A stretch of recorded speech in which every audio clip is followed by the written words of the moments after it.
But the pandemic is having a big impact on the police department and the fire department. 2 Works for You's Katie Kelleher shows us how COVID-19 is currently affecting both and why not all officers are wearing masks. Katie.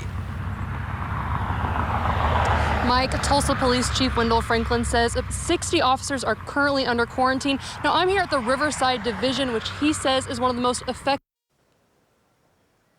Riverside and Mingo Valley divisions have the highest number of officers quarantined, with 15 each. 4 officers and 1 reserve officer tested positive. Chief Franklin says operations are not affected, and 24 officers could be back on duty in the next 72 hours. He says most of the exposure is due to officers socializing off duty and bringing it back to the office. He also addressed officers not having to wear masks at all times, saying masks can make it hard for them to communicate, which is a vital part of their job.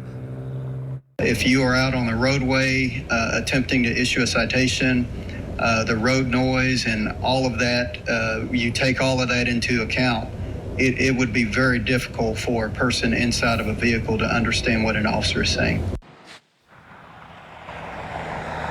As for the Tulsa Fire Department, Chief Michael Baker says they now have 65 firefighters in quarantine, down from 109 on July 1st, and they'll be down to 35 firefighters in quarantine by Friday. He says they put a new medical monitoring system in place, allowing firefighters with secondary exposure to be back at work with an increased level of protection and are monitored closely throughout the day.